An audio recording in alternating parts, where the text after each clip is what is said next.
Yuk, malam ini kita akan mulai pembacaan Alkitab kita. Sebelumnya saya mau kita berdoa bersama-sama dulu ya. Yuk. Selamat malam Bapak yang Maha Baik. Terima kasih Tuhan Yesus Engkau yang sudah mengumpulkan kami pada malam hari ini untuk kami boleh bersama-sama membaca firman-Mu.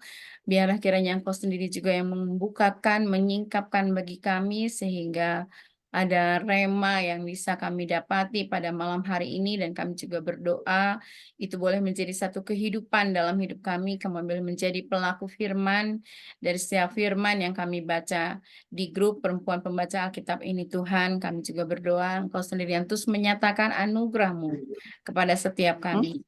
Tolong supaya tidak ada gangguan sinyal atau apapun pada saat kami membaca Alkitab. Terima kasih Tuhan Yesus, kami berdoa mengucap syukur kepada Tuhan. Amin. Oke ya, saya langsung bagi-bagi dulu. Ini kan bacanya dari kitab Keluaran 21 sampai 24 ya. Di sini ada 15 orang. Bu Jolin bisa tolong catat? Itu katanya yang mendengarkan Bu Dede dengan Bu Nurbaya. Oh, oke. Bu Jadi Dede Nurbayahnya. malam. Oke, berarti dimulai dari layar saya tuh Bu Marina ya, Bu Marina dulu, terus Kak Dorea. Kak Dorea baca ya. Terus Ibu Nace. Ya, baca dia. Baca ya. Oke, Ibu Nace. Terus Ibu Lampita. Bu Joli bantu ngetikan ya nama-namanya ya. Oke. Terus Ibu Juli. Terus Ibu Ellen. Terus Ibu Mary. Ibu Yohana. Ibu Rahayu. Ibu Nurbayah. Ibu Nurbayah juga baca ya? Rahayu nyimak. Oh, Rahayu nyimak. Oke. Berarti Bu diganti Rahayu ya langsung nyimak Ibu. karena dia di dalam kelas. Nah, jadi Bu Oke. Marina, Bu Ibu Nardoya, Bu Nurbayah, Ibu Nace, Dewi. Lampita, Bu Juli, Ellen, Mary, Terus, terus Bu Yohana ya. habis Ibu Yohana berarti Ibu Nurbaya, kemudian Ibu Dewi, terus Ibu Joli. Nurbaya nyimak. Oh, Nurbaya nyimak. Berarti ada Ibu Yang Lingling. Habis Ibu Dewi, Ibu Lingling. Terus ada yang baru lagi nggak? Dewi, Ibu Lingling. Terus Ibu Joli, saya terakhir. Masing-masing 5 ayat ya. Oke. Sudah muncul chatnya dari Ibu Joli kan ya. Oke. Ya, silakan Ibu Marina. Ya, Bu. Kita lanjutkan Keluaran berapa ayat, Bu? Berapa ayat? 5 ayat, 5 ayat, Bu. 5 ayat. 5 ayat. Keluaran pasal 21 ya, Bu Dede? Iya, betul. Keluaran 21, Bu. Saya baca Keluaran pasal 21 ayat 1 sampai 5 tentang hak budak Ibrani. Inilah peraturan-peraturan yang harus kau bawa ke depan mereka. Ayat 2, apabila engkau membeli seorang budak Ibrani, maka haruslah ia bekerja padamu 6 tahun lamanya. Tetapi pada tahun yang ketujuh, ia diizinkan keluar sebagai orang merdeka dengan tidak membayar tebusan apa-apa. Ayat 3, ia datang seorang diri saja, maka keluar pun ia seorang diri. Jika ia mempunyai istri, maka istrinya itu diizinkan keluar bersama-sama dengan dia. Ayat 4, jika tuannya memberikan kepadanya seorang istri dan perempuan itu melahirkan anak lelaki atau perempuan, maka perempuan itu dengan anak-anaknya tetap menjadi kepunyaan tuannya. Dan budak laki-laki itu harus keluar seorang diri. Ayat 5, tetapi jika budak itu dengan sungguh-sungguh berkata, aku cinta kepada tuanku, kepada istriku, dan kepada anak-anakku, Aku tidak mau keluar sebagai orang merdeka. Amin. Ayat 6, maka haruslah tuannya itu membawanya menghadap Allah, lalu membawanya ke pintu atau ke tiang pintu, dan tuannya itu menusuk telinganya dengan penusuk, dan budak itu bekerja pada tuannya untuk seumur hidup. Ayat 7, apabila ada seorang menjual anaknya yang perempuan sebagai budak, maka perempuan itu tidak boleh keluar seperti cara budak-budak lelaki keluar. Ayat 8, jika perempuan itu tidak disukai tuannya yang telah menyediakannya bagi dirinya sendiri, maka haruslah tuannya itu mengizinkan ia ditebus. Tuannya itu tidak berhak untuk menjualnya kepada bangsa asing, karena ia memungkiri janjinya kepada perempuan itu. Ayat 9, jika tuannya itu menyediakan bagi anaknya laki-laki, maka haruslah tuannya itu memperlakukannya seperti anak-anak perempuan berhak diperlakukan. Ayat 10, jika tuannya itu mengambil perempuan lain, ia tidak boleh mengurangi makanan perempuan itu, pakaiannya dan persetubuhan dengan dia. Amin. Ayat 11, jika tuannya tidak melakukan ketiga hal itu kepadanya, maka perempuan itu harus diizinkan keluar dengan tidak membayar uang tebusan apa-apa. Pelaturan tentang jaminan nyawa sesama manusia, ayat 12. Siapa yang dapat memukul seorang sehingga mati, pastilah ia dihukum mati. Ayat 13. Tetapi jika pembunuhan itu tidak disengaja, melainkan tangannya ditentukan Allah melakukan itu, maka aku akan menunjukkan bagimu suatu tempat kemana ia dapat lari. Ayat 14. Tetapi apabila seorang berlaku angkara terhadap sesamanya, sehingga ia membunuhnya dengan tipu daya, maka engkau harus mengambil orang itu dari mesbahku, supaya ia mati dibunuh. Ayat 15. Siapa yang memukul ayahnya atau ibunya, pastilah ia akan dihukum mati. Amin. Ayat 16. Siapa yang menculik seorang manusia, baik ia telah menjualnya, baik orang itu masih terdapat padanya, ia pasti dihukum mati. 17. Siapa yang mengutukinya ayahnya atau ibunya, ia pasti dihukum mati. 18.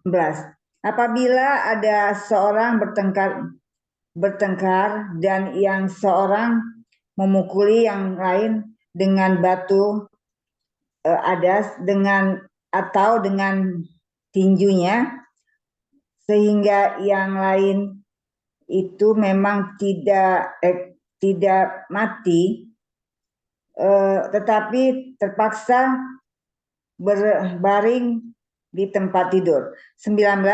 Maka orang yang memukul itu bebas dari hukuman, jika yang lain itu dapat bangkit lagi dan dapat berjalan di luar dengan memakai tongkat, hanya ia harus membayar kerugian orang yang lain itu, karena terpaksa menganggur dan menanggung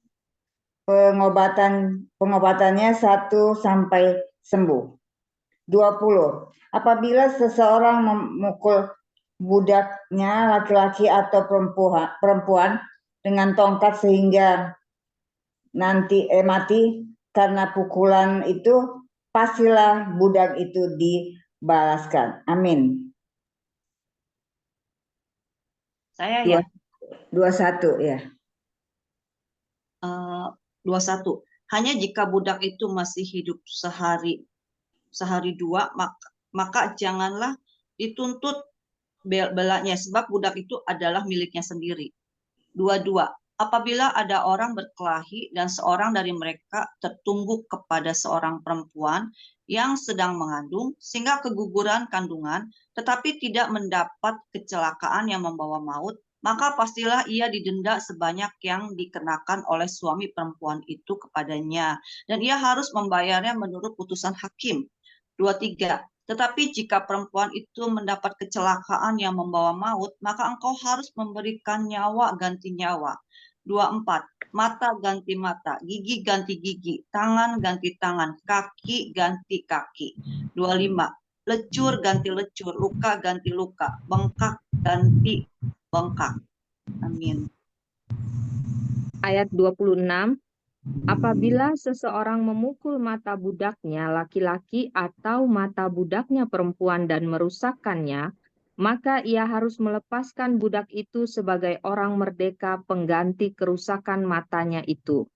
27, dan jika ia menumbuk sampai tanggal gigi budaknya laki-laki atau gigi budaknya perempuan, maka ia harus melepaskan budak itu sebagai orang merdeka pengganti kehilangan giginya itu.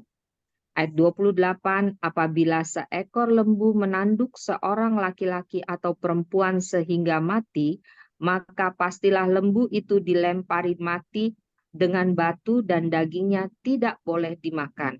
Tetapi pemilik lembu itu bebas dari hukuman.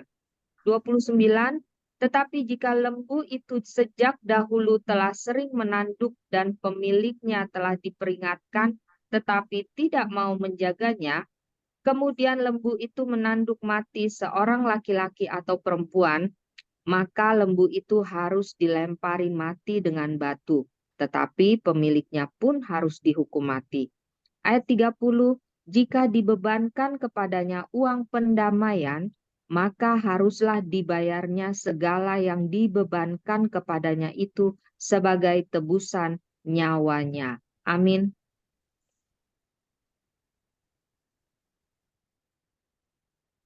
Ibu Mary. Oke, terima kasih. 31. Kalau ditanduknya seorang anak laki-laki atau perempuan, maka pemiliknya harus diperlakukan menurut peraturan itu juga. Tetapi jika lembu itu menanduk seorang budak laki-laki atau perempuan, maka pemiliknya harus membayar 30 shikal perak kepada tuan budak itu, dan lembu itu harus dilempari mati dengan batu. Apabila seorang membuka sumur atau apabila seorang menggali sumur dengan tidak menutupnya dan seekor lembu atau keledai jatuh ke dalamnya, maka pemilik sumur itu harus membayar ganti rugi. Ia harus mengganti harga binatang itu dengan uang kepada pemiliknya, tetapi binatang yang mati itu menjadi kepunyaannya. 1, 2, 3, 4, 5. Amin. Ayat 35, apabila lembu seseorang kurang ya? Oh iya, sorry. Apabila lembu seorang menanduk lembu orang lain sehingga mati, maka lembu yang hidup itu harus dijual, uangnya dibagi, dan binatang yang mati itu pun harus dibagi juga. Amin. 36, tetapi jikalau lembu itu terkenal telah sering menanduk sejak dahulu, dan walaupun demikian pemiliknya tidak mau menjaganya, maka ia harus membayar ganti kerugian sepenuhnya. Lembu ganti lembu, tetapi binatang yang mati itu menjadi kepunyaannya. Keluaran 22, peraturan tentang jaminan harta sesama manusia. Ayat 1, apabila seseorang mencuri seekor lembu atau seekor domba dan membantainya atau menjualnya, maka ia harus membayar gantinya. Ya, ini 5 ekor lembu ganti lembu itu, dan 4 ekor domba ganti domba itu. Ayat 2, jika seseorang pencuri kedapatan waktu membongkar dan ia dipukul orang sehingga mati, maka si pemukul itu tidak berhutang darah. Ayat 3, tetapi jika pembunuhan itu terjadi setelah matahari terbit, maka ia berhutang darah. Pencuri itu harus membayar ganti kerugian sepenuhnya. Jika ia orang yang tak punya, ia harus dijual ganti apa yang dicurinya itu. Ayat 4, jika yang dicurinya itu masih terdapat padanya dalam keadaan hidup, baik lembu, keledai, atau domba, maka ia harus membayar ganti kerugian 2 kali lipat. Amin. Ayat 5, apabila seseorang menggembalakan ternaknya di ladang atau di kebun anggurnya, dan ternak itu dibiarkannya berjalan lepas, sehingga makan habis ladang orang lain, maka ia harus memberikan hasil yang terbaik dari ladangnya sendiri, atau hasil yang terbaik dari kebun anggurnya sebagai ganti kerugian. Apabila ada api dinyalakan dan api itu menjilat semua duri, tetapi tumpukan gandum atau gandum yang belum dituai atau seluruh ladang itu ikut juga dimakan api, maka orang yang menyebabkan kebakaran itu harus membayar ganti kerugian sepenuhnya. Ayat 7, apabila seseorang menitipkan kepada temannya uang atau barang dan itu dicuri dari rumah orang itu, maka jika pencuri itu terdapat, ia harus membayar ganti kerugian 2 kali lipat.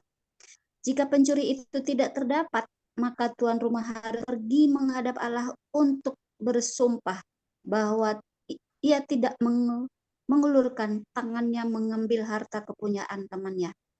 Ayat 9, dalam tiap-tiap perkara pertengkaran harta, baik tentang seekor lembu, tentang seekor keledai, tentang seekor domba, tentang sehelai pakaian, baik tentang barang apapun yang kehilangan, kalau seseorang mengatakan, inilah kepunyaanku, maka perkara kedua orang itu harus dibawa ke hadapan Allah. Siapa yang dipersalahkan oleh Allah haruslah membayar kepada temannya ganti kerugian 2 kali lipat. Amin. Ayat 10, apabila seseorang menitipkan kepada temannya seekor keledai atau lembu atau seekor domba atau binatang apapun dan binatang itu mati atau patah kakinya atau dihalau orang dengan kekerasan dengan tidak ada orang yang melihatnya. Ayat 11, maka sumpah di hadapan Tuhan harus menentukan di antara kedua orang itu. Apakah ia tidak mengulurkan tangannya mengambil harta kepunyaan temannya, dan pemilik harus menerima sumpah itu. Dan yang lain itu tidak usah membayar kerugian, ganti kerugian. 12.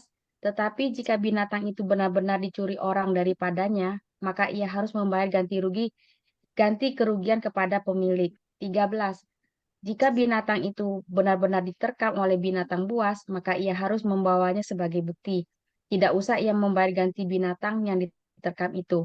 Ayat 14, apabila seseorang meminjam seekor binatang dari temannya dan binatang itu patah kakinya atau mati ketika pemiliknya tidak ada di situ, maka ia harus membayar ganti kerugian sepenuhnya. Amin. Ayat 15, tetapi jika pemiliknya ada di situ, maka tidak usahlah ia membayar ganti kerugian. Jika binatang itu disewa, maka kerugian itu telah termasuk dalam sewa. Ayat 16, apabila seseorang membujuk seorang anak perawan yang belum bertunangan dan tidur dengan dia, maka haruslah ia mengambilnya menjadi istrinya dengan membayar mas kawin. Ayat 17, jika ayah perempuan itu sungguh-sungguh menolak memberikannya kepadanya, maka ia harus juga membayar perak itu sepenuhnya, sebanyak mas kawin anak perawan. Ayat 18, peraturan tentang dosa yang keji. Seorang ahli sihir perempuan janganlah engkau biarkan hidup. Ayat 19, siapapun yang tidur dengan seekor binatang, pastilah ia dihukum mati.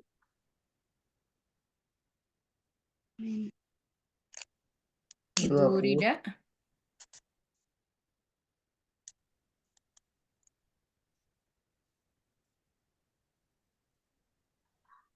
Masih di mute.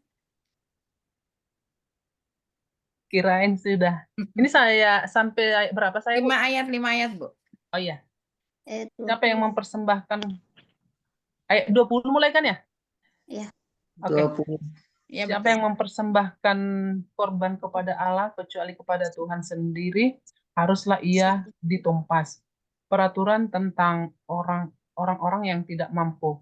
Janganlah kau tindas atau kau telan seorang orang asing, sebab kamu pun dahulu adalah orang asing di tanah Mesir. Seorang janda atau anak yatim janganlah kamu tindas. Jika engkau memang menindas mereka ini, tentulah aku akan mendengarkan seruan mereka, jika mereka berseru-seru kepadaku dengan nyaring. Maka murkaku akan bangkit dan aku akan membunuh kamu dengan pedang, sehingga istri-istrimu menjadi janda dan anak-anakmu menjadi yatim.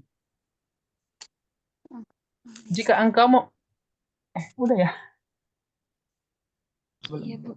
Jika engkau meminjamkan uang kepada salah seorang dari umatku, orang yang miskin di antaramu, maka janganlah engkau berlaku sebagai seorang penagih hutang terhadap dia.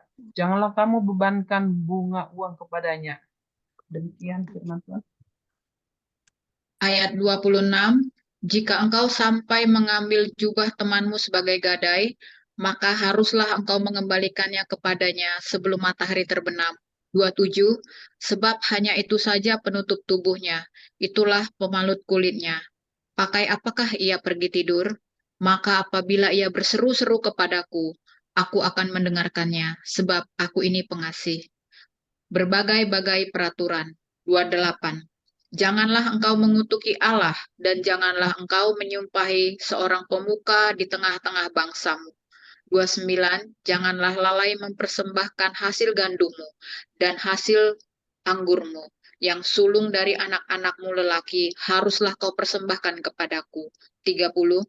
Demikianlah juga harus kau perbuat dengan lembu sapimu dan dengan kambing dombamu. 7 hari lamanya anak-anak binatang itu harus tinggal kepada induknya. Tetapi pada hari yang ke-8 haruslah kau persembahkan binatang-binatang itu kepadaku. Amin. Lanjut 31.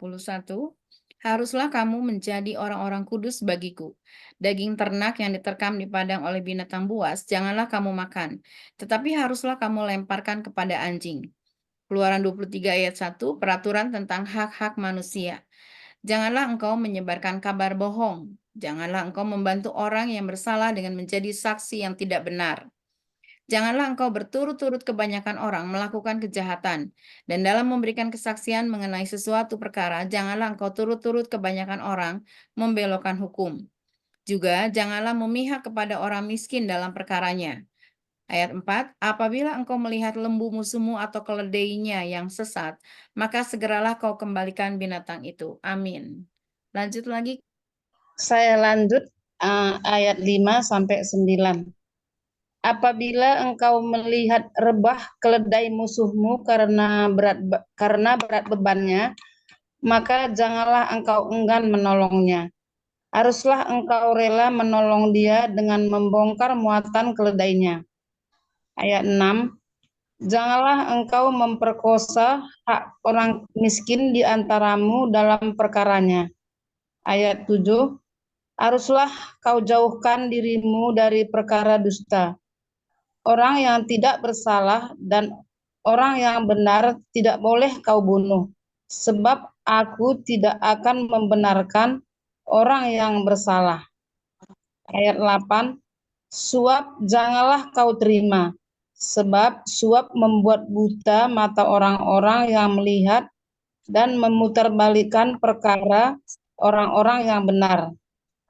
Ayat 9, orang asing janganlah kamu tekan, karena kamu sendiri telah mengenal keadaan jiwa orang asing, sebab kamu pun dahulu adalah orang asing di tanah Mesir. Amin. Ayat 10, 6 tahun lamanya engkau menabur di tanahmu dan mengumpulkan hasilnya. Ayat 11, tetapi pada tahun ke-7 haruslah engkau memberikannya dan meninggalkannya begitu saja, supaya orang miskin di antara bangsamu dapat makan, dan apa yang ditinggalkan mereka haruslah dibiarkan dimakan binatang hutan. Demikian juga kau lakukan dengan kebun anggurmu dan kebun zaitunmu. Ayat 12, 6 harilah lamanya engkau melakukan pekerjaanmu, tetapi pada hari ke-7 haruslah engkau berhenti, supaya lembu dan keledaimu tidak bekerja, dan supaya anak budakmu perempuan dan orang asing melepaskan lelah. Ayat 13, dalam segala hal yang kufirmankan kepadamu, haruslah kamu berwas-was. Nama Allah lain janganlah kamu panggil, janganlah nama itu kudengarkan dari mulutmu. Peraturan tentang kebaktian dan hari-hari raya. Ayat 14, 3 kali setahun haruslah engkau mengadakan perayaan bagiku. Amin.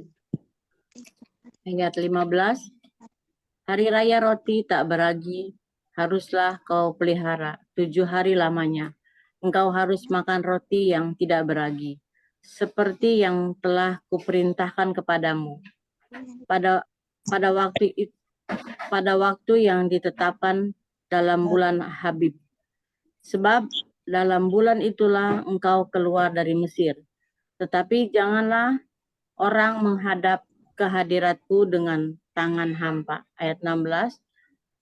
Kau peliharalah juga hari raya menuai, yakni menuai buah bunggaran, dan hasil usahamu menabur di ladang. Demikian juga hari raya pengumpulan hasil pada akhir tahun. Apabila engkau mengumpulkan hasil usahamu dari ladang. Ayat 17. 3 kali setahun semua orangmu yang laki-laki harus menghadap ke hadirat Tuhanmu Tuhan. Ayat 18. Janganlah kau persembahkan darah korban sembelihan yang kepadaku beserta sesuatu yang beragi, dan janganlah lemak korban hari rayaku bermalam sampai pagi. Ayat 19. Yang terbaik dari buah bungaran hasil tanahmu haruslah kau bawa ke dalam rumah Tuhan Allahmu. Janganlah kau masak anak kambing dalam susu induknya. Amin. Janji dan teguran kepada Israel. Ayat 20. Sesungguhnya aku mengutus seorang malaikat berjalan di depanmu untuk melindungi engkau di jalan dan untuk membawa engkau ke tempat yang telah kusediakan. 21. Jagalah dirimu di hadapannya dan dengarkanlah perkataannya, janganlah engkau mendurhaka kepadanya, sebab pelanggaranmu tidak akan diampuninya, sebab namaku ada di dalam dia. Ayat 22. Tetapi jika engkau sungguh-sungguh mendengarkan perkataannya dan melakukan segala yang kufirmankan, maka aku akan memusuhi musuhmu dan melawan lawanmu. 23. Sebab malaikatku akan berjalan di depanmu dan membawa engkau kepada orang Amari, orang Het, orang Feris, orang Kanaan, orang Hewi, dan orang Yebus, dan aku akan melenyapkan mereka. 24. Janganlah engkau sujud menyembah kepada Allah mereka dan beribadah kepadanya, dan janganlah engkau meniru perbuatan mereka, tetapi haruslah engkau memusnahkan sama sekali patung-patung berhala buatan mereka dan tugu-tugu berhala mereka haruslah kau remukkan sama sekali. Ayat 25. Tetapi kamu harus beribadah kepada Tuhan Allahmu, maka Ia akan memberkati roti makananmu dan air minumanmu, dan aku akan menjauhkan penyakit dari tengah-tengahmu. Amin. 26. 26. Tidak akan ada di negerimu perempuan yang keguguran atau mandul. Aku akan menggenapkan tahun umurmu. 27. Kengerian terhadap aku akan kukirimkan mendahului engkau. Aku akan mengacaukan semua orang yang kau datangi, dan aku akan membuat semua musuhmu lari membelakangi engkau. 28. Lagi aku akan melepaskan tabuhan mendahului engkau, sehingga binatang-binatang itu menghalau orang Hewi, orang Kanaan, dan orang Het itu dari depanmu. 29. Aku tidak akan menghalau mereka dari depanmu dalam 1 tahun, supaya negeri itu jangan menjadi sepi dan segala binatang hutan jangan bertambah banyak melebihi engkau. 30. Sedikit demi sedikit aku akan menghalau mereka dari depanmu, sampai engkau beranak cucu sedemikian, sehingga engkau dapat memiliki negeri itu. Amin. 31. Aku akan menentukan batas daerahmu dari Laut Teberau sampai Laut Filistin, dan dari padang gurun sampai Sungai Efrat. Sebab aku akan menyerahkan penduduk negeri itu ke dalam tanganmu, sehingga engkau menghalau mereka dari depanmu. 32. Janganlah mengadakan perjanjian dengan mereka ataupun dengan Allah mereka. 33. Mereka tidak akan tetap diam di negerimu, supaya mereka jangan membuat engkau berdosa kepadaku dengan beribadah kepada Allah mereka, sebab tentulah hal itu menjadi jerat bagimu. Keluaran 24. Upacara pengikatan perjanjian antara Tuhan dengan bangsa Israel. Ayat 1, berfirmanlah ia kepada Musa, naiklah menghadap Tuhan, engkau dan Harun, Nadab dan Abihu, dan 70 orang dari para tua-tua Israel, dan sujudlah kamu menyembah dari jauh. Ayat 2, hanya Musa sendirilah yang mendekat kepada Tuhan, tetapi mereka itu tidak boleh mendekat, dan bangsa itu tidak boleh naik bersama-sama dengan dia. Amin. 3. Lalu datanglah Musa dan memberitahukan kepada bangsa itu segala firman Tuhan dan segala peraturan itu. Maka seluruh bangsa itu menjawab serentak, segala firman yang telah diucapkan Tuhan itu akan kami lakukan. Lalu Musa menuliskan segala firman Tuhan itu. Keesokan harinya, pagi-pagi didirikannya mesbah di kaki gunung itu dengan 12 tugu, sesuai dengan ke-12 suku Israel. Kemudian disuruhnyalah orang-orang muda dari bangsa Israel. Maka mereka mempersembahkan korban bakaran dan menyembelih lembu-lembu jantan sebagai korban keselamatan kepada Tuhan. Sesudah itu Musa mengambil sebagian dari darah itu, lalu ditaruhnya ke dalam pasu. Sebagian lagi dari darah itu disiramkannya kepada mesbah itu. Diambilnyalah kitab perjanjian itu, lalu dibacakannya dengan didengar oleh bangsa itu, dan mereka berkata, segala firman Tuhan akan kami lakukan dan akan kami dengarkan. Kelima, kemudian Musa mengambil, ayat 8, kemudian Musa mengambil darah itu dan menyiramkannya pada bangsa itu, serta berkata, inilah darah perjanjian yang diadakan Tuhan dengan kamu berdasarkan segala firman ini. Amin. Amin. Ayat 9. Dan naiklah Musa dengan Harun, Nadab, dan Abihu, dan 70 orang dari para tua-tua Israel. 10.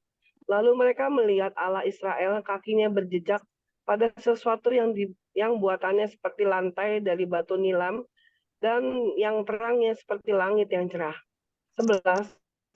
Tetapi kepada pemuka-pemuka orang Israel itu tidaklah diulurkannya tangannya. Mereka memandang Allah lalu makan dan minum. Musa di Gunung Sinai. 12. Tuhan berfirman kepada Musa, naiklah menghadap aku ke atas gunung dan tinggallah di sana. Maka aku akan memberikan kepadamu loh batu, yakni hukum dan perintah yang telah kutuliskan untuk diajarkan kepada mereka. Lalu bangunlah Musa dan Yosua abdinya, maka naiklah Musa ke atas gunung Allah itu. Amin. Ayat 14. Tetapi kepada para tua-tua itu ia berkata, tinggallah di sini menunggu kami, sampai kami kembali lagi kepadamu. Bukankah Harun dan Hur ada bersama-sama dengan kamu? Siapa yang ada perkaranya, datanglah kepada mereka. Maka Musa mendaki gunung dan awan itu menutupnya. Kemuliaan Tuhan diam di atas gunung Sinai, dan awan itu menutupinya 6 hari lamanya. Pada hari ke-7, dipanggilnyalah Musa dari tengah-tengah awan itu. Tampaknya kemuliaan Tuhan sebagai api yang menghanguskan di puncak gunung itu pada pemandangan orang Israel. Masuklah Musa ke tengah-tengah awan itu dengan mendaki gunung itu. Lalu tinggallah ia di atas gunung itu 40 hari dan 40 malam lamanya. Amin. Amin. Puji Tuhan ya. Kita akan merenungkan firman ini. Mudah-mudahan dapat temanya ya. Sebelumnya saya akan share dulu.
Oke, lumayan ya, ayatnya lumayan padat dan lumayan juga butuh pemahaman ya.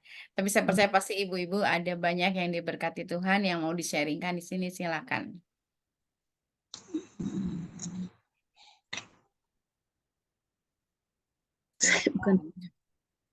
Saya membuka seluas-luasnya kalau ada yang mau di-sharingkan. Oke, saya dulu ya Bu Dede. Ayu. Silakan, Bu Rahayu ya. Ya, oke. Yang saya dapat di Keluaran pasal 24 ayat 3 ya. Lalu datanglah Musa dan memberitahukan kepada bangsa itu segala firman Tuhan dan segala peraturan itu. Maka seluruh bangsa itu menjawab serentak, segala firman yang telah diucapkan Tuhan itu akan kami lakukan. Ya, segala firman yang ada di dalam kitab itu harus kita lakukan. Kita sehari-hari di dunia ini, kita baca firman. Apakah kita membaca saja, mendengar saja, atau menjadi pelaku firman? Dalam firman ini kan kami akan lakukan, tetapi kan bangsa Israel tidak melakukan. Saat keluar dari tanah Mesir, Tuhan sudah menyediakan makanan, mana, daging, tetapi bangsa Israel tidak mensyukuri berkat itu. Malah bangsa Israel bersungguh-sungguh dan ada rasa penyesalan. Kenapa engkau bawa aku keluar dari tanah Mesir? Akhirnya ujung-ujungnya kayak gini. Tetapi yang selamat cuma 2 orang, yaitu Yosua dan Kaleb. Dan mereka tidak menjadi pelaku firman Tuhan. Dan tidak melakukan apa yang Tuhan perintahkan. Begitu pula dengan hidup kita. Saat kita membaca dalam firman Tuhan, renungkanlah firman-Ku siang dan malam. Dan kita harus melakukan firman itu. Tidak hanya membaca, tidak hanya mendengar, tetapi melakukan ketaatan, kesetiaan, dan ketepatan. Apa yang Tuhan bicarakan dalam hidup kita. Jadi dalam firman ini yaitu pelaku firman Tuhan.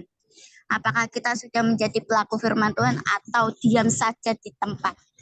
Itu yang saya dapat, Bu. Terima kasih, Bu Tete. Oke, thank you Bu Rahayu. Ini saya catat ya. Kita harus melakukan firman, harus ada ketaatan, terus kesetiaan, ketepatan. Ya, kalau nggak tepat sasaran juga jadi aneh ya Bu Rahayu ya. Thank you Bu Rahayu ya, sangat memberkati. Ada lagi yang lain Bu? Silakan. Bu Dede, Ya. saya gimana ya? Saya sedikit ngeri-ngeri sedap gitu dengarnya keluaran 21 Sampai 24. ayat 22 Oh, sampai ayat 24, 22. tapi saya lihat ayat 22 nih. Maka saya bilang ngeri-ngeri sedap ini saya baca. Semua deh saya kayaknya ngeri-ngeri sedap gitu ya. Karena gigi ganti gigi, nyawa ganti nyawa. Contohnya sih di yang ayat 22 ini, apabila ada orang berkelahi dan seorang dari mereka tertumbuk kepada seorang perempuan yang sedang mengandung sehingga keguguran kandungannya, tetapi tidak mendapat kecelakaan yang membawa maut, maka pastilah ia didenda sebanyak yang dikenakan oleh suami perempuan itu kepadanya, dan ia harus membayarnya menurut putusan hakim. Jadi begini, makanya saya bilang ngeri-ngeri sedap Bu Dede. Misalnya aku sama Mbak Dede bertengkar lah gitu ya.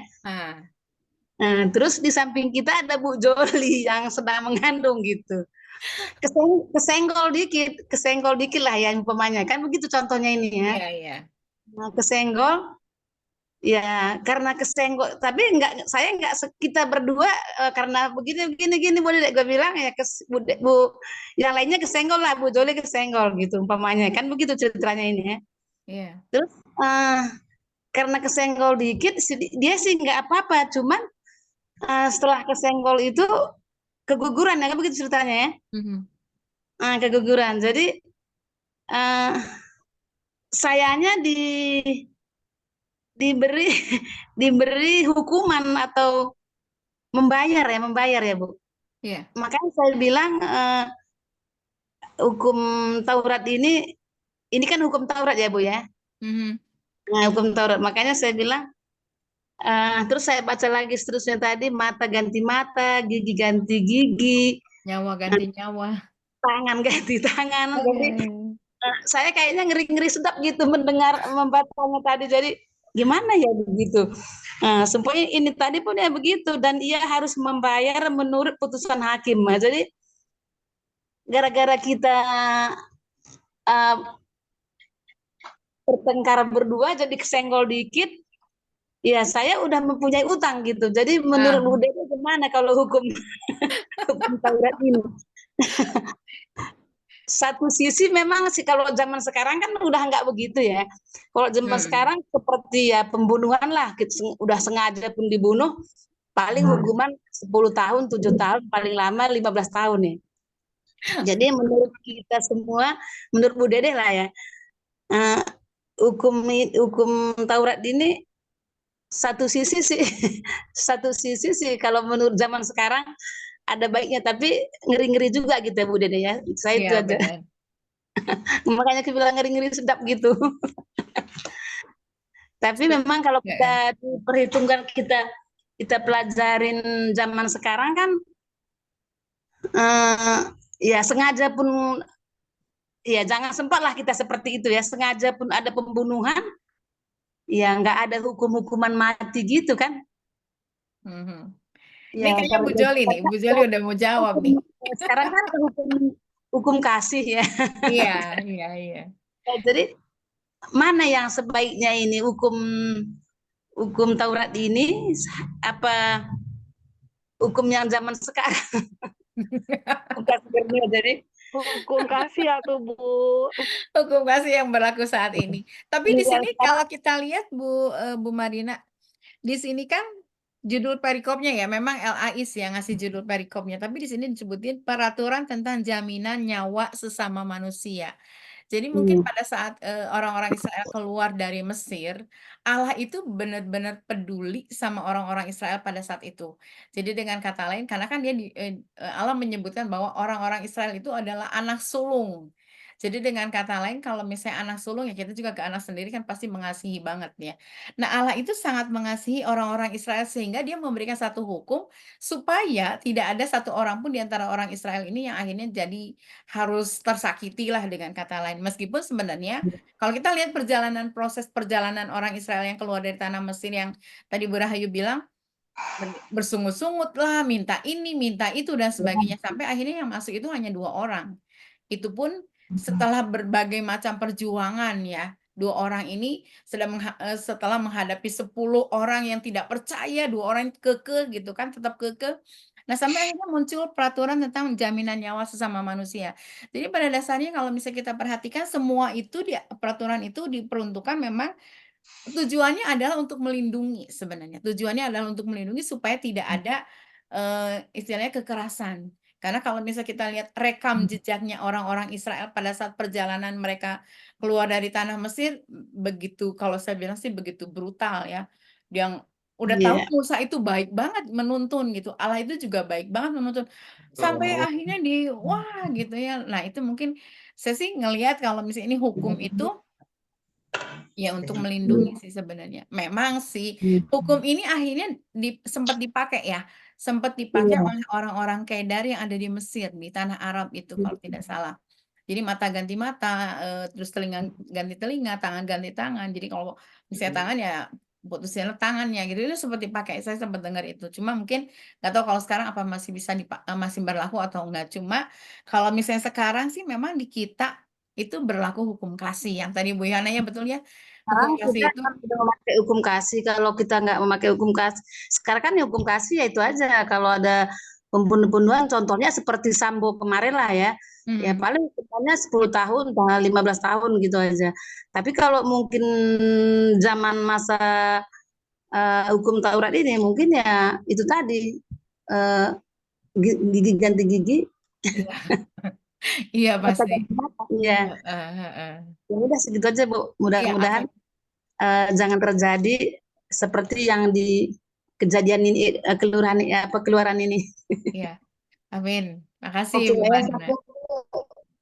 Saya sebenarnya Bu punya Joli, silakan. Iya, saya sebenarnya remanya sama ya dengan Bu Marina, cuman mungkin beda ya. Jadi saya melihat, jadi rema saya itu di Keluaran 21 ayat 12, ini tentang 12 sampai 36 ya. Di sini kan kita lihat seperti yang Bu Marina bilang, tapi kalau saya melihat semua ya, saya melihat sebenarnya ini adalah peraturan yang diberikan Allah kepada bangsa Israel ya. Jadi saya melihat sebenarnya ini adalah jadi aturan-aturan ini terkait dengan kekerasan ya di dalam kehidupan keseharian sebenarnya seperti itu yang dibuat Allah kepada Israel, di mana kalau pelakunya melakukan kekerasan maka ada konsekuensi gitu yang ditanggung oleh mereka yang melakukan itu. Makanya keras ini ya, karena apa? Karena kalau tidak dibuat kekerasan, kalau dibiarkan dan tidak dilawan, maka ini akan menciptakan kekerasan yang lebih besar. Jadi semacam ada pembiaran di masa yang akan datang. Maka Allah memberikan hukum ini kepada bangsa Israel. Itu yang saya lihat ya. Nah, ini kan dulu ya, kalau dibawa di konteks sekarang seperti yang dikatakan tadi ya, kita kan sudah masuk kasih karunia. Jadi saya melihatnya sebenarnya ini poinnya adalah bahwa setiap orang ketika itu bangsa Israel bertanggung jawab atas setiap perbuatannya. Nah, tetapi kalau ditarik dengan kondisi kita, sebenarnya juga iya, walaupun kita tidak sekeras ini ya, bahwa kita juga bertanggung jawab atas setiap perbuatan yang kita lakukan, tabur tuai gitu ya. Apa yang kita lakukan masa kini itu akan ada konsekuensinya di masa yang akan datang. Oleh karena itu, kita perlu untuk melakukan satu tindakan yang sifatnya kekerasan, ya, seperti yang sudah diuraikan di sini. Jangan pernah berpikir pendek, Ya, kita harus berpikir konsekuensinya di masa yang akan datang gitu ya. Itu apa akibatnya seperti itu. Jadi saya lebih melihatnya seperti itu ya. Jadi ini hukum Allah untuk bangsa Israel supaya supaya tidak ada pembiaran terhadap tingkah laku yang barbar gitu ya. Jadi ada konsekuensi atas setiap tindakan-tindakan yang dilakukan. Seperti itu aja Bu Bede. Terima kasih. Oke, makasih Bu Joli. Jadi ini melengkapi dari Bu Marina ya, Bu Marina. Jadi intinya sebenarnya memang sih kalau kita lihat ada konsekuensi ya, lebih tepatnya ada konsekuensi dari segala sesuatu yang dilakukan. Sebenarnya bukan hanya orang Israel ya, kalaupun saat ini juga kita melakukan segala sesuatu pasti ada konsekuensinya. Kalau yang positif ya konsekuensinya positif, kalau misalnya negatif konsekuensinya negatif. Hanya pada dasarnya tahun ini atau masa-masa saat ini itu adalah hukum yang berlaku kasih karunia. Terima kasih Bu Joli. Silakan ada lagi. Ini seru nih kayaknya nih. Bu Ellen Aku deh kayaknya ya. udah mulai. Oke, silakan. Kak Ellen apa aku nih? Kak Ellen dulu. Oh, boleh. Bu Yohana dulu boleh. Oke. Aku dapat Keluaran 22. Berbagai-bagai peraturan ayat 28, 29. Janganlah engkau mengutuki Allah dan janganlah engkau menyumpahi seorang pemuka di tengah-tengah bangsamu. Ini dulu kita bahas ya. Kita kan tahu ya, zaman dulu itu pemuka itu sangat dihormatin lah ya. Iya. Seorang pemuka itu bisa jadi pemuka agama, bisa. Pemuka masyarakat bisa. Ini seringkali kita lupa nih. Kita ini suka nih sering nih menghakimi. Tuhan tuh ngingetin aku nyentil dikit sih, puji Tuhan malam ini. Kita harus punya kerendahan hati ya. Jadi membaca bukan saja membaca, tetapi kita harus bisa mengoreksi diri kita. Kalau disayat dengan 2 pedang bermata 2 ya harus siap. Jadi ini pertobatan terjadi ya buat kita semua. Dibilang ini loh, janganlah kau mengutuki Allah. Jadi mengutuki Allah tuh bukan cuma kita berkata-kata kasar. Gitu loh. Tanpa sengaja kuasa perkataan kita loh.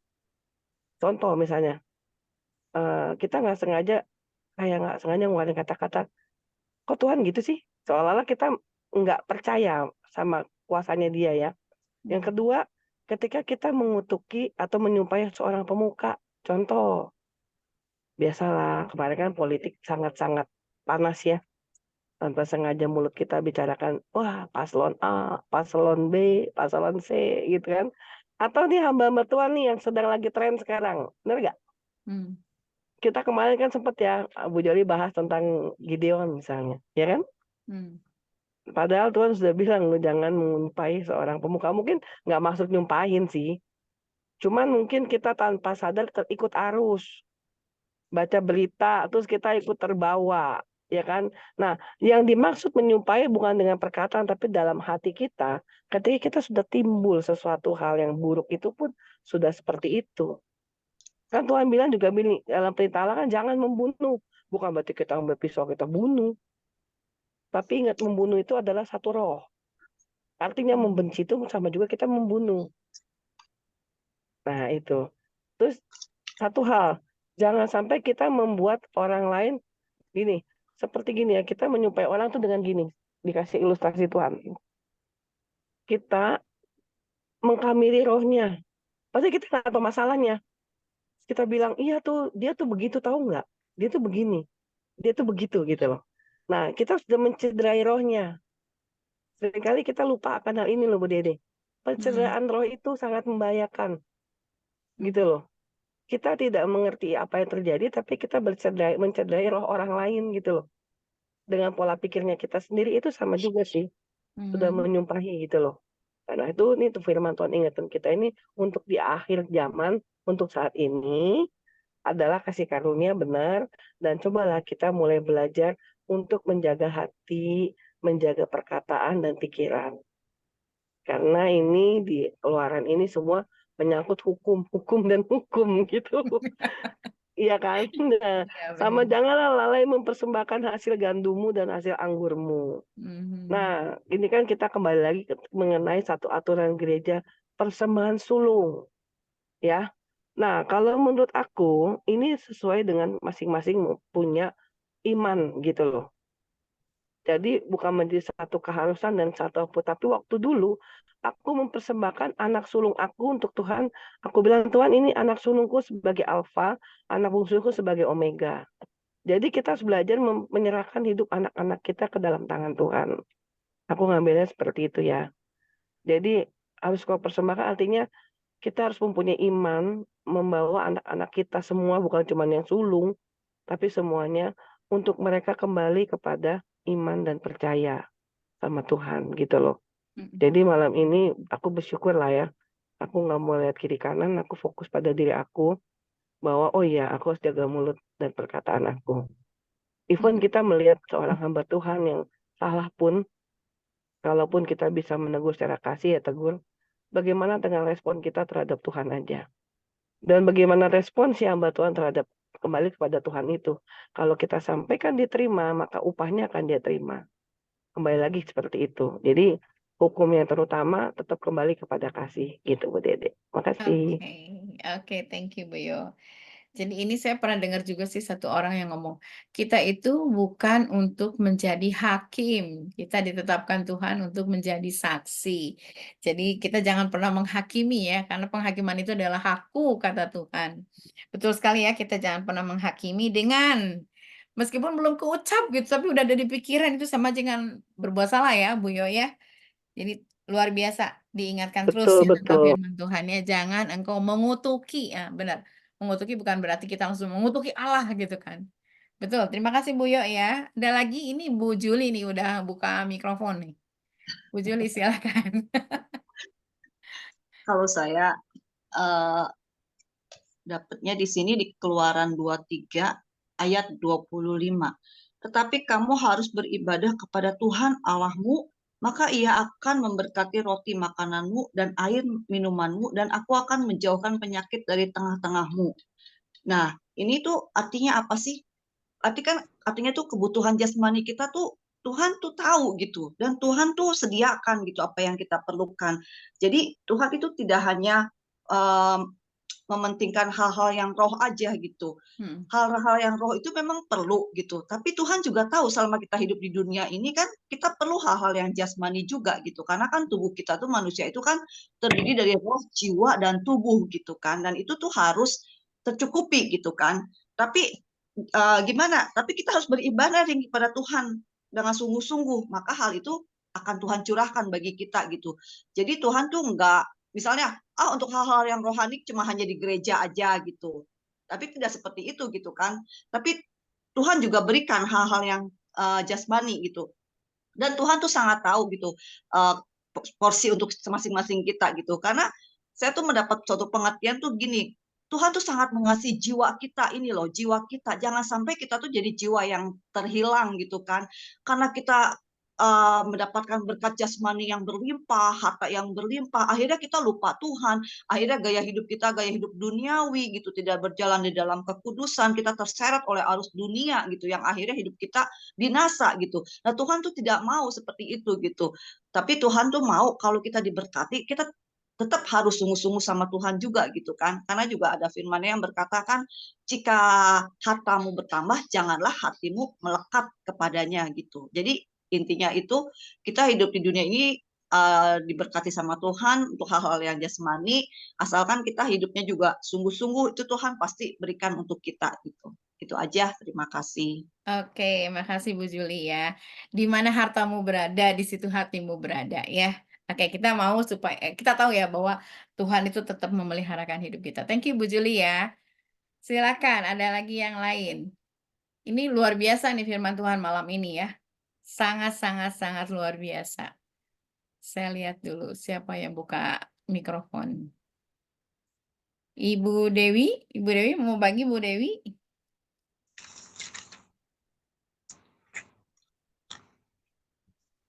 Bu Naceh? Udah mulai menyelidik nih.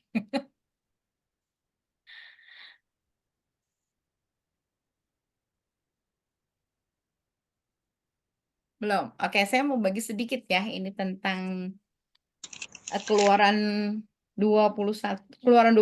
Saya bagi dari Keluaran 23. Jadi kalau misalnya saya ngelihat dari Keluaran 23 ayat 20 sampai 33 itu di situ ada janji mengenai tanah perjanjian ya. Saya percaya waktu Allah berjanji itu di atas segala-galanya, karena kan tidak ada lagi demi yang lain ya, demi dirinya sendiri. Terus dikatakan di situ, di Keluaran 24 ayat 1 sampai 18 itu janjinya itu disahkan. Allah membuat janji, terus Allah mengesahkan janjinya. Nah, di ayat yang ke-20 dari pasal 23 ini disebutkan Allah mengutus seorang malaikat untuk berjalan di depan. Coba kita tarik itu korelasinya kepada diri kita. Kalau misalnya pada masa dulu itu Allah itu langsung implisit gitu ya, dia ada di depan, berjalan di depan, karena dia tahu bagaimana tegar tengkuknya orang-orang Israel. Tapi kalau misalnya sekarang kita berjalan di depan kita ada malaikat, yang ada kita ketakutan kali ya. Tapi secara nyata bahwa memang Allah itu mengutus malaikat untuk berjalan di depan itu untuk mengcover kita, untuk melindungi kita.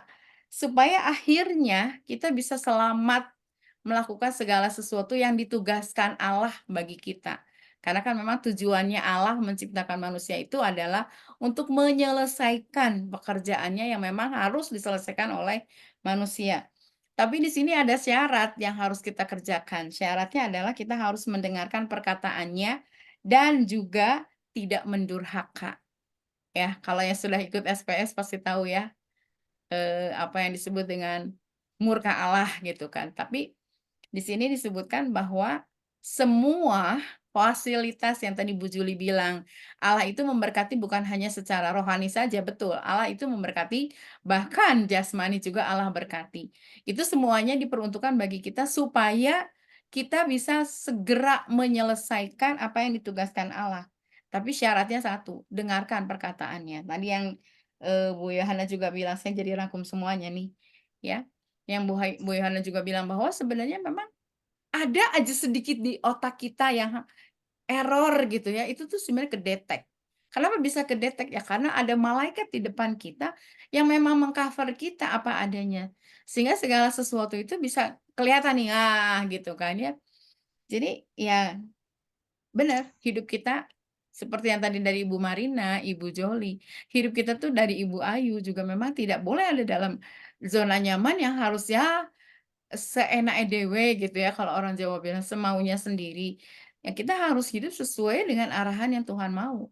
Karena kan semua itu tuh kayak cover gitu ya. Kiri, kanan, atas, bawah, depan, belakang itu semuanya meng-cover kita. Perlindungan Allah itu ada atas hidup kita. Makanya muncullah di sini berbagai-bagai macam peraturan, muncullah di sini peraturan tentang hak-hak manusia. Kenapa itu harus muncul? Ya buktinya sekarang di Indonesia kita punya yang ini, undang-undang. Kenapa undang-undang ini muncul ya? Karena memang pada masa dulu juga sudah ada.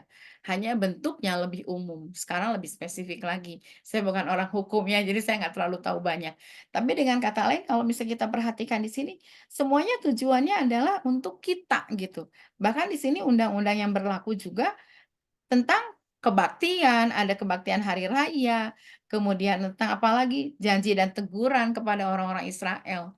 Jadi kalau misalnya kita perhatikan di sini, Allah itu lebih, apa ya, dia menciptakan iya gitu, dia membuat hukum iya, kemudian dia melengkapi segala sesuatunya iya, ya makanya kita luar biasa, salut kalau misalnya kita tidak menyembah Allah yang seperti itu, apa sih kita gitu, kita tuh hanya butiran debu, yang kecil kalau ditiup juga jatuh gitu. Jadi dengan kata lain memang Allah tuh sudah komplit gitu bagi kita tuh sudah benar-benar komplit. Allah itu menciptakan kita, membentuk kita, melengkapi kita, menjagai kita, memberkati segala sesuatunya dalam hidup kita, membimbing kita, memberikan kepada kita seorang pelindung. Ya sudahlah. Kalau misalnya memang kita akhirnya apa ya, bersikap hal-hal yang aneh tuh kalau Roma Irama bilang terlalu gitu ya. Itu sih yang saya dapat untuk malam ini. Luar biasa dari yang tadi juga saya dapat berkat banyak gitu ya. Bu Lampita, ada yang mau dibagikan? Kak Dede, aku mau Oh iya, sedikit silakan. Saya manggilnya Bu Mary atau Kak Mary? Mary aja. Oh, Mary. Oke, silakan. Ya begituan. Sebenarnya tadi remanya sama kayak Kak Marina, Kak Joli tentang peraturan-peraturan ini ya, apa tentang hak apa di Keluaran 21 tentang peraturan-peraturan kayak gitu kan. bagaimana beruntungnya puji Tuhannya kita hidup di zaman yang sekarang kayak itu, di zaman penuh dengan kasih karunia. Yes. Kalau tadi kita hidup di zamannya perjanjian lama, sebenarnya itu juga masih ada berlaku sedikit di Aceh sebenarnya kan. Di Aceh juga Ya, agak ya, masih ekstrim ada. juga itu peraturannya kayak gitu kan. Nah, itu pun kita saya pribadi kadang-kadang kalau ke Aceh sih, itu jadi kayak penuh ketakutan kayak gitu. Gimana kalau aku sedikit bikin salah, nanti aku begini begitu. Karena hukumannya itu secara fisik kayak gitu kan, fisik langsung kita terima. Jadi yang timbul itu ialah ketakutan-ketakutan yang ada di dalam diri kita, pikiran kita, dan mungkin ketika orang-orang itu mereka hidup penuh dengan tekanan dan ketakutan karena peraturan-peraturan itu, bukan malah maksudnya ininya lah simpelnya yang bisa kita rasakan di zaman sekarang. Bagaimana di beberapa daerah itu masih memberlakukan peraturan atau hukuman yang sama, kurang lebih hampir sama dengan perjanjian lama. Tapi itu kan tidak berlaku bagi kita yang tinggal di luar tempat-tempat itu, dan tidak berlaku bagi kita yang orang Kristen yang hidup penuh dengan hidup di zaman kasih karunia Tuhan kayak gitu. Makanya beruntung banget kita hidup di zaman sekarang di mana Yesus sudah udah lahir, terus memberlakukan kasih karunia, dan dia sudah mati, dan kita disuruh tinggal mengikuti apa yang Tuhan Yesus suruh tentang kita kayak gitu kan. Apa yang Yesus suruh kepada kita gitu. Tapi lebih baik mana zaman dulu sama zaman sekarang kayak gitu kan. Ya saya tentu milih zaman sekarang karena tidak perlu dengan ketakutan saya hidup gitu kan, simpelnya kayak gitu. Tapi apakah dengan begitu juga akhirnya kita seenaknya berperilaku? Enggak juga. Dari tadi juga kita bilang Tuhan memang memberikan kita kasih karunia kayak gitu kan. Enggak perlu langsung ekstrim. Mata kamu kamu mencuri, tanganmu dipotong, gigi ganti gigi. Bahkan binatang peliharaan kita berulah pun kita juga harus tanggung jawab. Kita nggak segitunya. Tapi ingat juga kita juga walaupun hidup di zaman kasih karunia, kita juga akan ada masa penghakiman. Nah, ini yang jadi rambu-rambu kita sebagai orang Kristen kayak gitu. Bagaimana ketika setelah kita mati, ada pertanggungjawaban yang Tuhan berikan kepada kita. Nah, fungsinya Roh Kudus ataupun fungsinya kita baca Alkitab ini sebagai rambu-rambu kita. Itu bukan berarti kita itu bukan berarti kita bisa hidup kudus banget, enggak juga, kayak pembacaan kita kemarin. Pembacaan kita kemarin ya, bahwa aku ada PJJ. Nah, di PJJ itu ngomongin tentang ngomongin tentang pelayan. Pelayan itu pokoknya intinya tidak boleh bercacat celah. Nah, kita sebagai manusia nggak mungkin juga nggak bercacat celah. Tapi itu bukan excuse juga buat kita, ternyata kita boleh berdosa, nggak gitu juga. Tetapi ketika kita berbuat dosa dan kita jatuh, imannya lagi lemah, dan ketika Roh Kudus ngasih tahu bahwa, Mer, kamu lagi salah, kayak gitu. Kita pun berusaha untuk memperbaiki dan terbuka untuk diperbaiki oleh tuntunan Roh Kudus itu, baik dari tuntunan Roh Kudus, dari teguran Tuhan, ataupun dari teguran manusia, kayak gitu. Tidak mencari pembenaran, kayak gitu.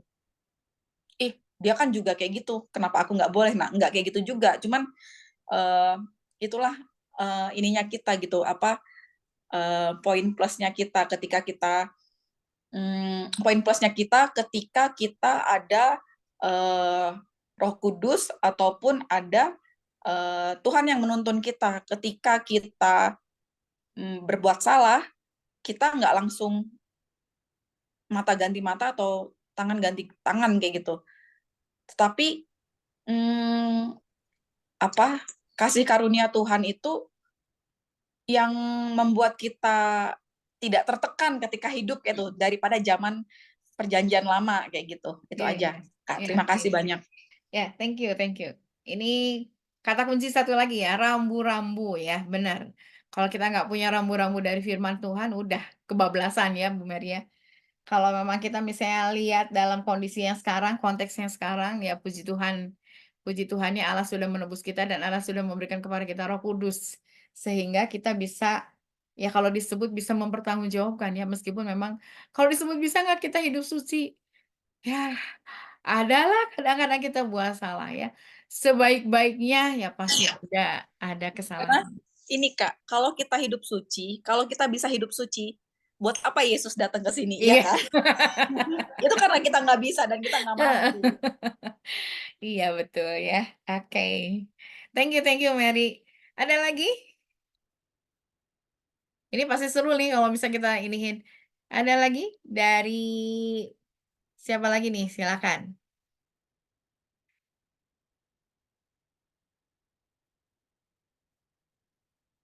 Saya tanya, lihat dulu. Nace, ada Nace? Nace? Enggak, belum. Oke. Bu Ridawati? Belum, Bu. Belum ya. Oke, yang pasti sebenarnya luar biasa sih. Luar biasa banget. Dan ini juga tadi dari Bu Marina ya. Ini memberikan kepada kita tuh istilahnya bahasa dari Mary itu rambu-rambu. Supaya kita semakin, oh iya, kita hidup jangan semena-mena gitu kan. Kita hidup jangan melakukan seperti ini. Mungkin kalau disebut ya, Yesuslah yang akhirnya membentengi kita, yang menjaga kita. Roh Kudus yang akhirnya membantu kita untuk kita tidak melakukan berbagai tipu daya lah kasarnya, tipu daya. Ya, Ibu Dewi kelihatannya nih udah buka. Silakan Bu Dewi. Oke, makasih Bu DP. Sama-sama. Aku dapat dari Keluaran 23 ayat 20 tadi itu. Saya ngecas dulu ya. Ya. Di sana dikatakan bahwa Tuhan menjanjikan seorang malaikat berjalan di depan kita. Ini sering banget saya rasain, tapi memang kita tidak sekedar bahwa kita melangkah itu bahwa ada malaikat di depan kita, tapi harus kita aktifkan, harus kita perkatakan dan kita meminta malaikat itu berjalan di depan kita. Jadi kalau misalnya kita baca ini terus ya udah yakin aja jalan, kadang ugal-ugalan atau apalah gitu kan, berasa yakin ada malaikat, enggak begitu juga. Jadi kita harus aktifkan. Jadi tadi seperti tadilah pulang dari rumah sakit Ciawi, saya habis maghrib tadi, di perjalanan itu udah mau deket rumah. Jadi ada bis Rosalia masuk ke Pool, jadi motor dari arah Bogor dari Ciawi itu akhirnya kan jadi berhenti. Nah begitu itu bis Rosalia lewat, ini motor langsung beradu. Seruduk-seruduk main masuk. Ternyata yang dari Bogor ada arah kanan masuk. Akhirnya tabrakan itu motor. Saya persis di belakangnya tadi. Tapi saya sigap untuk rem kaki juga. Jadi itu persis banget. Tapi yang lawan arah yang dari Bogor itu tadi tidak sampai jatuh, cuman mulutnya kayak dia pegang mulutnya begini, nggak tahu giginya rontok atau bagaimana saya nggak tahu. Tapi kalau yang dari arah Ciawi letak jatuh dia tadi. Di situ persis di depan saya. Jadi memang kita harus aktifkan, tidak hanya sekedar bahwa kita tahu bahwa ada malaikat Tuhan yang diutus buat kita di jalan perjalanan kita kemanapun, tapi kita harus aktifkan. Saya aktifkan engkau malaikat, itu selalu saya ucapkan, walaupun saya ke pasar, walaupun saya kemana, itu yang memang iya, Tuhan itu mengutus.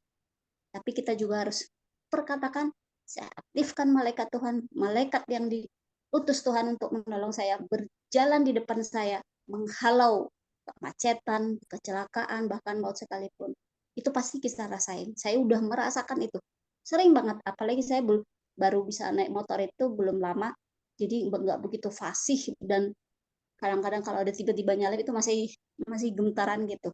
Itu harus kita aktifkan, tidak hanya sekedar kita tahu ada gitu. Itu aja Bu DP yang Oke, harus thank you ya. Jadi intinya Amin kita tuh bener. Bener Bu ya, Dede. Amin silakan tuh boleh Dewi. Bu Yo, silakan Bu Yo. Dewi, amin Dewi, percaya Dewi. Dan itu memang harus dideklarasi sebenarnya. Benar, benar. Ya, aku kalau mau lihat menyaksikan Dewi itu bener-bener kalau dibilang malaikat aku, dia pernah cerita sama saya tentang di mana dia malam-malam motor mogok. Kayaknya ini Dewi. Dewi ya. Itu bener bangkit iman itu Dewi. Sip Dewi. Membuat aku juga makin diteguhkan untuk deklarasi. Iya. Perlindungan pagar Tuhan Mazmur 91. Iya. Ya, kita sama-sama berdeklarasi ya supaya akhirnya malaikat itu istilahnya nggak stay gitu kan ya, tapi benar-benar melindungi kita ya. Thank you Bu Dewi ya. Ya, Oke, sama-sama. ada lagi? Ini Bu Joli senyum-senyum nih, kelihatannya punya rahasia juga nih Bu Joli. Iya. Enggak, saya senyum sambil dengar karena kebetulan ada orang di samping. Jadi saya sudah cukup Bu Dede. Oke. Ada lagi? Kalau tidak ada, kayaknya kita sudahi dulu ya pertemuan malam hari ini, dan saya minta dengan hormat Ibu Yohana deh. Ibu Yohana dalam kondisi sibuk nggak? Bisa mimpin doa? Enggak sih Bu, saya lagi di penumpang yang setia dengan supir pribadi saya yang selalu always dengan saya ini. Sambil dengerin juga ya. Oke, Bu Iya. Yohana bisa tutup dalam doa, Bu Ya, Yohana. boleh. Yuk.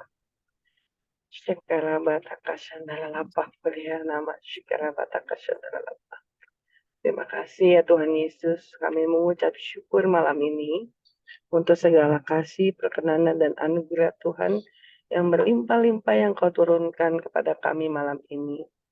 Saat ini kami minta Kau mengaktifkan terus kepada kami kuasa impartasi roh-Mu Tuhan, yang mengerti akan kebenaran firman-Mu Tuhan. Buat kami semakin hari semakin cinta akan Tuhan. Semakin hari semakin orang lapar dan haus akan kebenaran firman-Mu. Tapi bukan saja kami mendengar, tapi kami belajar untuk melakukan.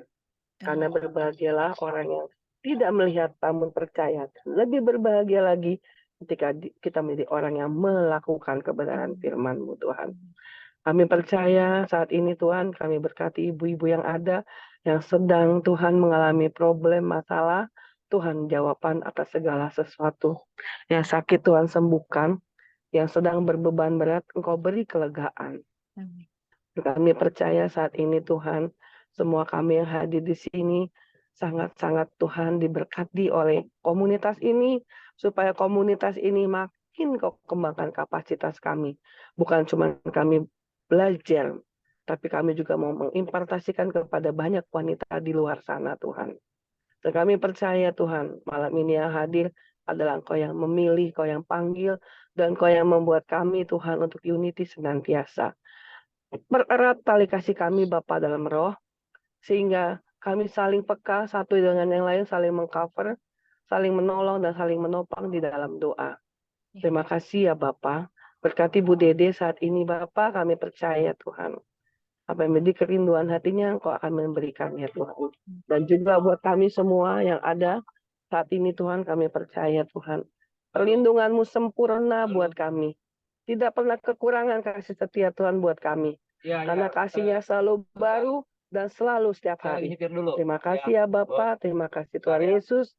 Pertemukan kami lagi esok, supaya kami senantiasa duduk diam manis di hadapan Tuhan, menjadi wanita-wanita yang berkenan di hadapan-Mu.